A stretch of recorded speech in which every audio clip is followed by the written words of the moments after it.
calankaagu waa hibo sharaf kugu hagoogane ciidaadu waa hodan aad ku haqabeeshe waa haleeladiino horweyn ku irmaano aad ku hiranayse calankaagu waa hibo sharaf kugu hagoogane ciidaadu waa hodan aad ku haqabeeshe waa haleeladiino horweyn ku irmaano aad ku hiranayse haybadu waxaad ku leedahay. The Libah Mountains, literally Lion's Paw Mountains, are a mountain range located in the northwestern part of Somaliland, in the Sanaag region. They are part of the larger Ogo Mountains system, which stretches across northern Somaliland. Here's a breakdown of key facts about the Libah Mountains. Geography and location. Location, about 100 kilometers south of the port city of Berbera, and near the towns of Sheikh and Aragavo. Region, situated in the Sanaag region, bordering Sahel. Elevation. The mountains reach elevations of over 2,000 meters, 6,600 feet, above sea level. Ecology and environment. Climate. The Libah range is cooler and more temperate than the surrounding lowland areas. It experiences orographic rainfall, meaning the mountains trap moisture from sea winds.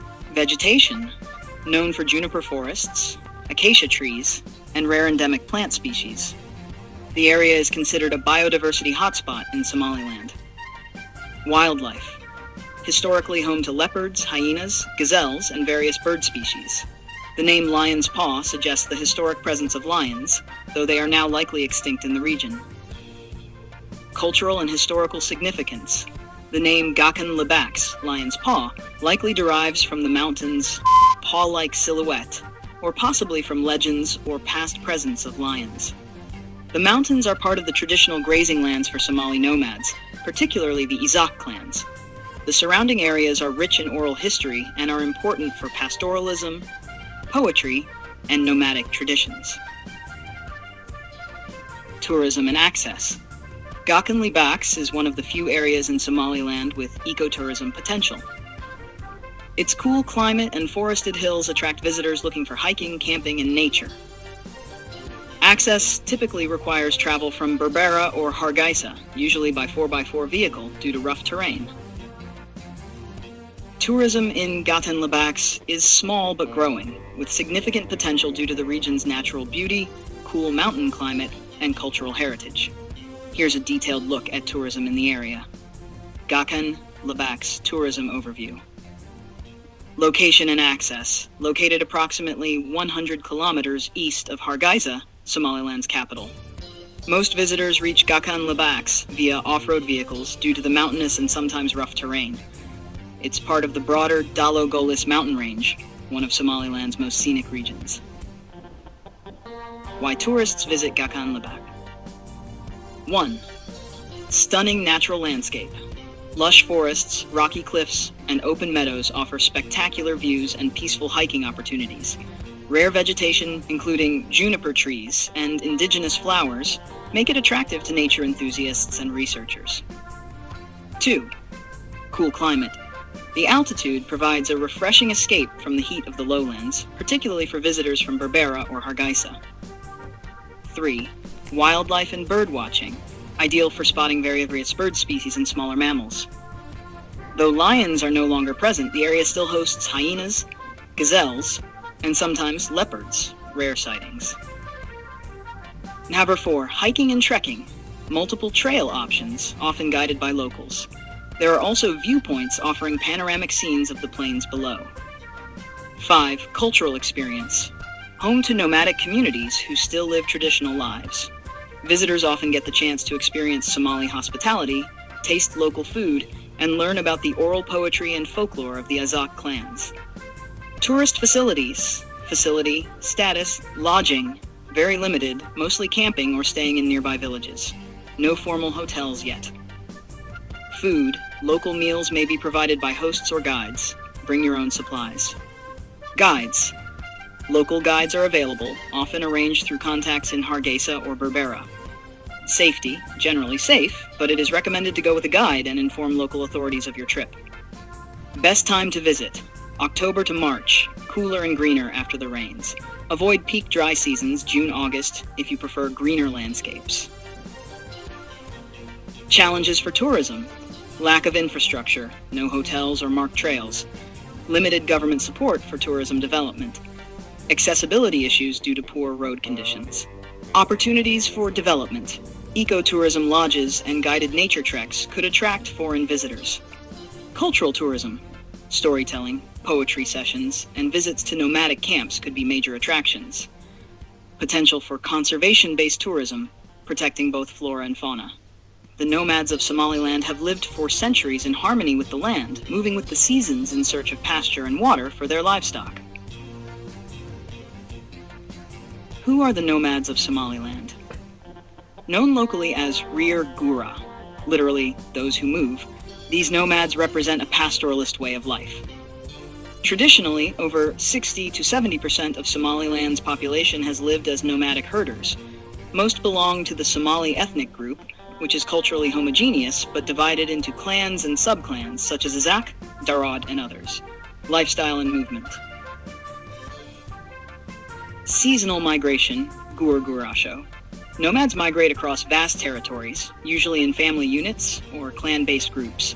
Movement is guided by rainfall patterns, the dry and wet seasons, Gu and Dare. In wet seasons, they move to grazing areas like the Guban Plains, Golis Mountains, or Hod Plateau. In dry periods, they retreat to areas with permanent water sources. Nomadic settlements. They live in portable huts called a khal, made from sticks, woven mats, and hides. These homes can be dismantled and carried on camelback during migration. Livelihoods. Livestock is central. Camels, goats, sheep, and cattle. Camels are most prized. They provide milk, transport, and social status. They engage in barter trade and sell livestock at markets like Borama, Hargeisa, or Burao. Some nomads also gather resins, medicinal herbs, or firewood for trade. Culture and oral tradition. Deep oral tradition, poetry, storytelling, and song are highly developed and central to identity. Nomadic poets compose works on topics ranging from love and war to rain and camels. The Somali language was oral for centuries. Nomadic poetry preserved much of the culture. Traditional conflict resolution is handled by elders under customary law. Religion. The vast majority are Sunni Muslims. Religion blends with daily life. Prayers, Quran recitation, and religious rituals are part of nomadic rhythm. Changes and modern challenges. Issue, impact. Climate change. Less predictable rainfall, more frequent droughts, e.g. 2017 and 2022 crises. Urbanization. Youth increasingly move to cities, leaving behind traditional life. Conflict in borders. Clan conflicts or cross-border issues can affect movement. Education. Mobile schooling efforts exist, but access is still limited for many nomads. Preserving nomadic heritage. NGOs and Somaliland's Ministry of Environment and Rural Development promote mobile health and education programs.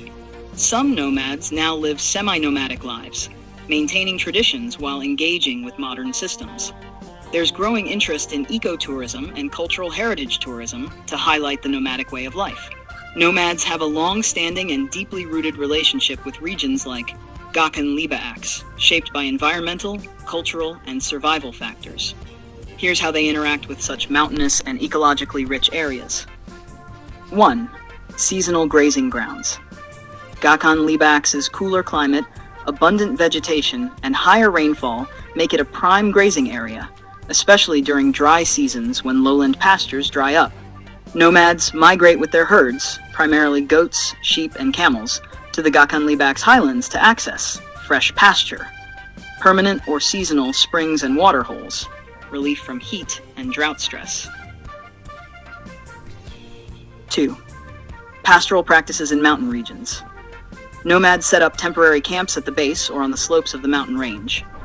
use rotational grazing to prevent overuse of land, travel in small clan-based units with strong knowledge of safe routes, water sources, and grazing zones. Camels and goats, which are agile, adapt well to rugged mountain terrain. 3. Environmental stewardship. Nomads often act as informal custodians of the land, using traditional knowledge to avoid overgrazing, preserve wild plants used for medicinal or ritual purposes, respect seasonal bans or sacred groves that are ecologically sensitive. However, increasing drought pressure has led to overuse in some areas, making sustainable management more difficult. 4. Cultural significance. Places like Gakan Libah are often linked with folklore, poetry, and clan memory. Some areas of the mountains may be regarded as historical grazing lands passed down through oral agreements, sacred sites where legendary figures once lived or rested. Elders share poems and oral histories linked to mountains, rainfall, and nature. Coexistence with conservation and tourism. Nomads coexist with eco-tourists and environmental efforts, though tensions can arise when conservation groups try to restrict grazing to protect forests or endangered species. Tourists or outsiders disturb grazing lands or water sources. To maintain harmony, some NGOs and community projects promote community-led conservation, involving nomads in managing protected areas. Mobile services, health and education support that follow nomadic paths. Cultural tourism, allowing visitors to engage with nomads respectfully, such as through storytelling or guided walks. Example, a nomadic family's interaction with Gakan Libah's aspect. Details. Arrival. A nomadic family arrives in Gakan Libah in early dry season. They pitch their call, portable hut, on a slope near a stream. Daily life. Herding takes place along safe mountain trails. Women fetch water and collect wild herbs. Community. Other families arrive nearby, creating a temporary settlement. Elders share news, mediate land use issues. Departure. As rains fall in the lowlands, April-May, the family moves southward again.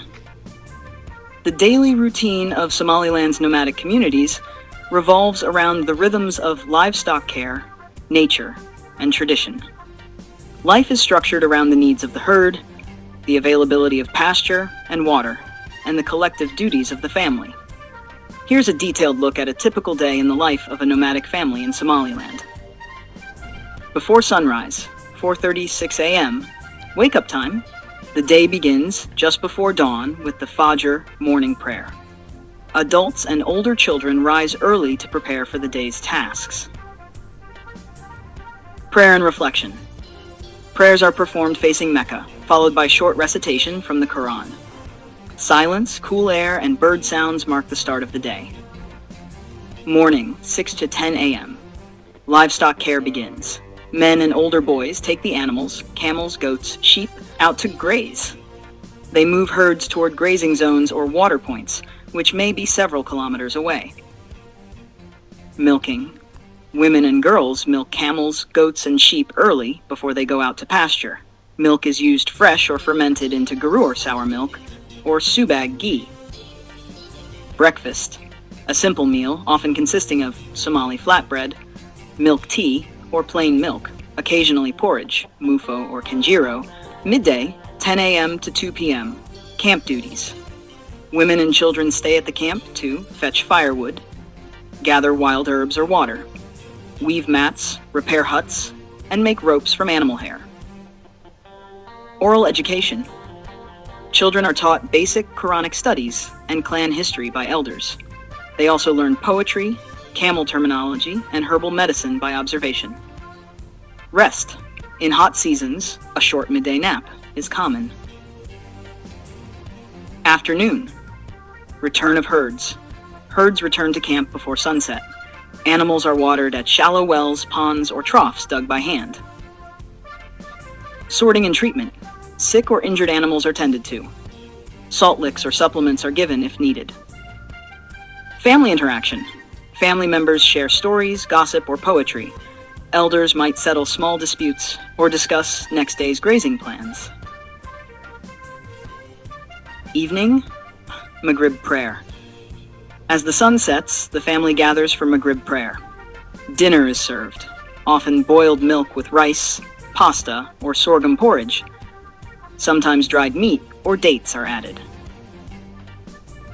Campfire time. Around the fire, elders recite poems, share ancestral tales, or debate philosophy and politics. Children listen intently, absorbing oral culture. Night, 8 p.m. Tem. Isha prayer. The final prayer of the day is performed. Sleep. Most sleep in open-air enclosures or inside read-and-hide huts. Some adults or older boys may stay up to guard the camp against predators or theft. Division of roles. Role typical duties. Men, herding, security, decision-making, building enclosures. Milking, cooking, child rearing, water firewood collection.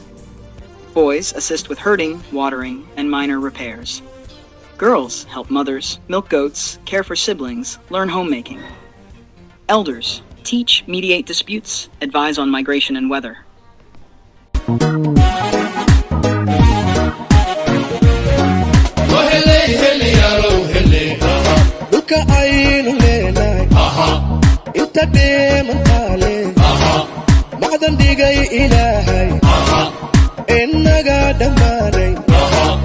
Hafiis dhowra abidkii oo dhammaan adduunyada ka dhadhiciya jira.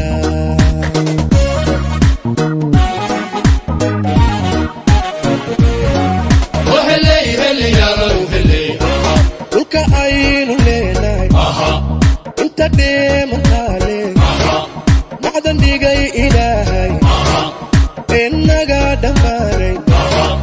Hafiis dhowra abidkii oo dhammaan adduunyada ka dhadhiciya jira.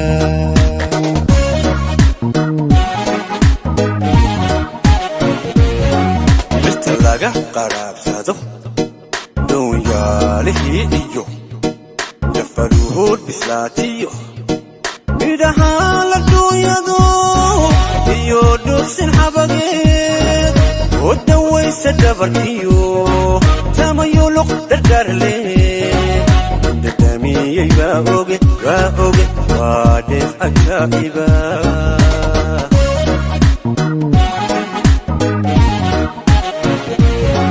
Mirta laga qaraabsado dhowyaalihii iyo jafaruhud bislaatiyo midhahaan la duunyado iyo dhursin xabageed oo dawaysa dhabarkiyo tamayo luq dardarle dadamiyey baa oge waa dheef ajaa'iba.